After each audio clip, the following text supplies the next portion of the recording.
everybody, it's time for some Q&A action. Yeah, I know I said I'd get it out yesterday, but I'm a dick, and I went to bed instead. Alright, let the Q&A begin. First question, what are good kill targets as Kitty Cleave and Warrior/Feral in 2s? I play a Feral and don't always know who to train. Also, do you think the Feral is a subpar melee class? Okay. Classes that you want to train, squishy ones. Things that can't really kite or get away very easily. Warlocks, priests, sometimes rogues, depending on if you are aware of combat readiness or not.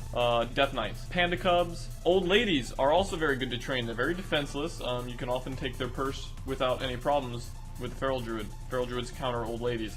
Mages can sometimes be good, but they're kind of hit or miss, you know what I mean? You have to do your shit right, like time blade storms right and crap like that, because if you lose momentum, they're just gonna get away. So mages are usually not the best target unless you have a good dispeller. If your healer doesn't suck in 3s and he knows how to spam dispel, then he's a good target.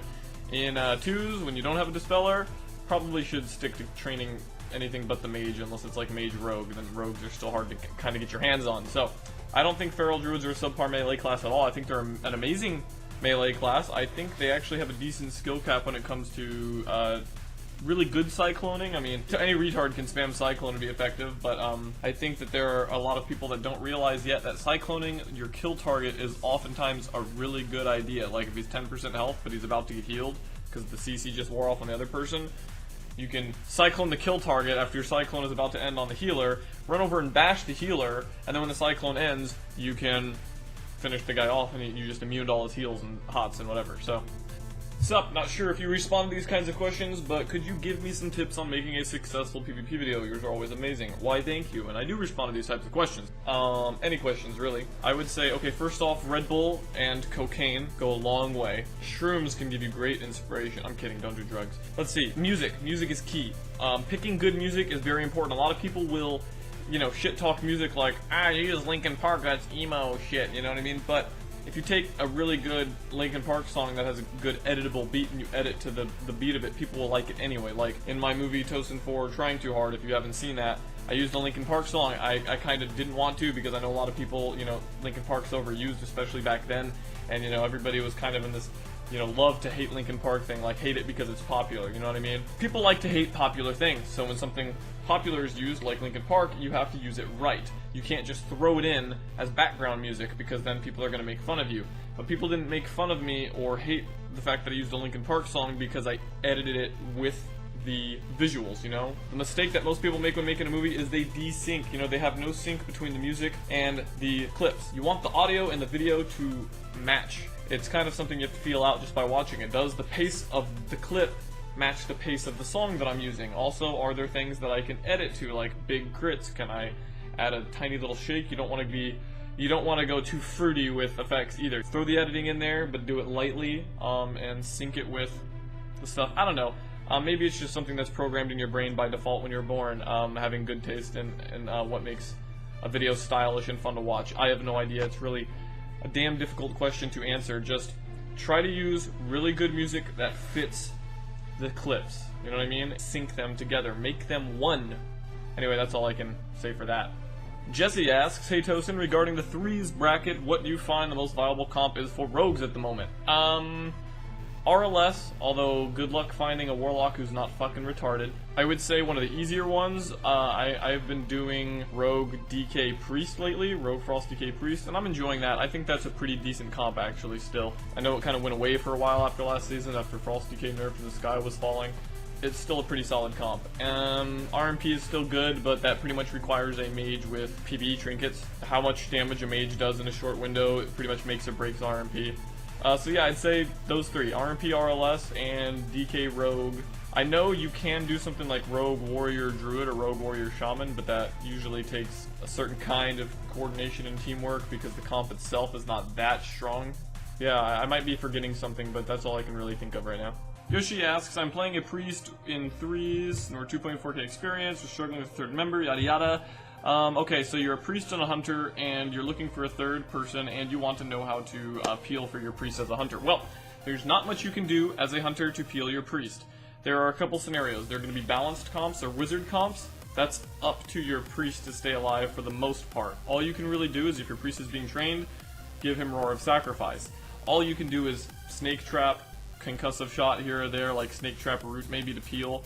But generally you should be focusing on your offense, because there's not much you can do defensively outside of Roar of Sack and Master's Call. You don't usually want to give your Priest Master's Call unless it's a melee cleave. If he's being cleaved by melee, then you always want to give him Master's Call, because you and your DK don't need it if your Priest is being trained. If basically against melee cleaves, the general rule of thumb is whoever's being trained gets Master's Call. Against other comps like RMP or anything with a Mage, basically, you want to be giving it to whatever your melee is, because the best defense is a good offense. If you're shitting on a Mage or one of his teammates because the Mage can't peel because you gave your ridiculously high power DK freedom and he's just shitting all over everything, then they have to play defensively rather than offensively, or you'll just kill something anyway. So yeah, best defense is a good offense. Master's Call and Roar of Sacrifice if your Priest is being trained by melee. Like a double melee, I mean like a cleave, a pure cleave. If it's a balanced comp, like Caster Melee Healer or Wizard Cleave, typically give the melee your DK or Feral or whatever you're playing with freedom. If it's a Ret Paladin, I guess he can freedom himself. And yeah, you don't want to be using Frost Traps. You do not. If you have to, I mean, on occasion, if your Freezing Trap, like your Scatter Trap, gets screwed up for some reason, like you Scatter Shot a Paladin, but he had Hand of Sacrifice up and it broke, and then you're like, oh fuck, now I can't trap him. Then, okay, drop a Frost Trap in the meantime until your Scatter comes back up. Sometimes that's okay. But generally speaking, defensive trapping is bad. It's all about momentum. Offensive pressure wins you the game. If you're playing defensive the whole game, you're basically going to lose most of the time. So, best defense, good offense. Canada Cutie asks, how and when should I be fake casting as a mage? It seems like when I do it, I can't get them to use their interrupt. Well, mages are actually the easiest class to fake cast on. I want to start off by saying that, because melee are more comfortable when training something like a warlock or a shadow priest, for instance, to not fall for jukes, because they can just sit there and ride that class from start to finish most of the time, and so they're like, well, if he gets one cast off, I'll just kick the next. With a mage, people are more panicky when it comes to kicking a mage, so it's actually easier to juke, because a melee is getting kited by a mage a lot of the time, so they want to take the opportunity when they have it. So, if you're not successfully baiting their interrupt, it's either A, because the people you're fighting are retarded. Sometimes you just fight retards, and they're too slow-minded to kick by the time you juke. You have to adapt. Everything about juking is like adapting.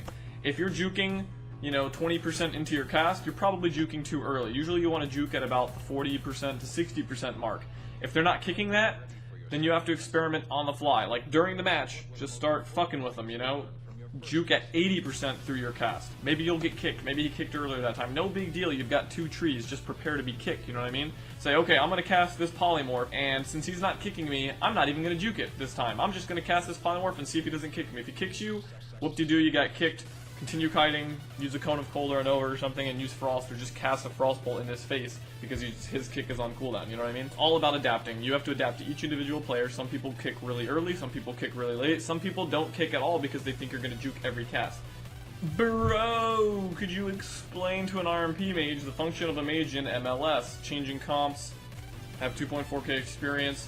What kind of question is that? We all know your job in every comp is to stack master and spam ice slants. Right? You know what I'm saying. Just kidding, mages, don't hate me. The difference is, the only real difference is, your job is basically the same, damage and CC in both, right? Here's the difference. In RMP, you usually don't deep freeze your kill target unless you pre-coordinated that with the rogue to not stun the target, because your rogue is usually going to be stunning your target, and you don't want to deep freeze them for damage, so a lot of the time you're going to use deep freeze to CC in RMP.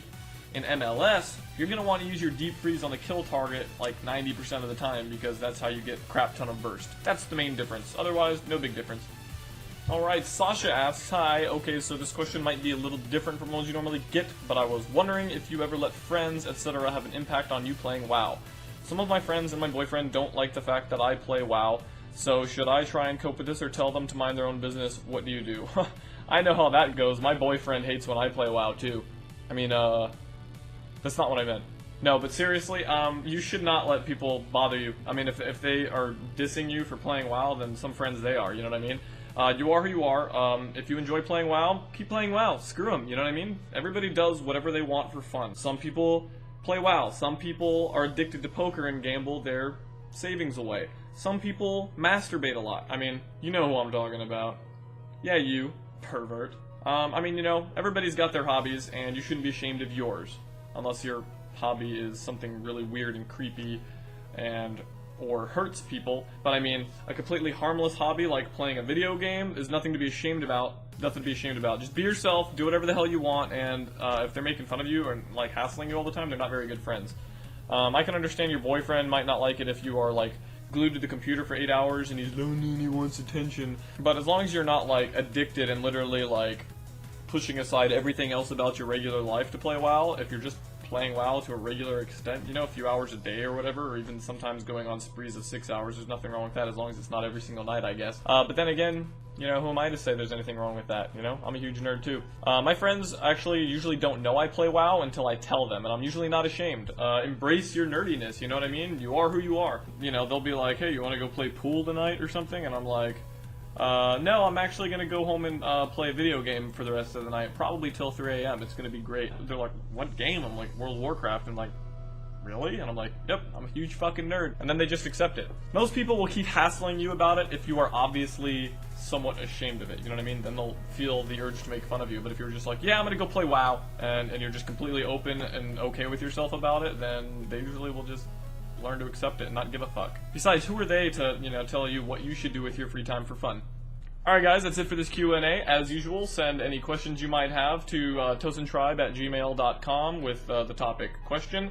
And again, try to keep them short. The shorter they are, the more likely they are to get answered, although I wish I could answer every single question that comes in. I apologize to those questions that get ignored. I don't do it because I'm an asshole. I mean, I am an asshole, but that's not why I do it. But yeah, so I do apologize. Don't feel offended if I don't get to your question. I'm really sorry ahead of time. It's just not realistic because I do get a decent amount of questions in, so, and I'm only one person. I'm only one nerd. Anyway, that's it for this Q&A. Thanks for watching as usual, and peace out.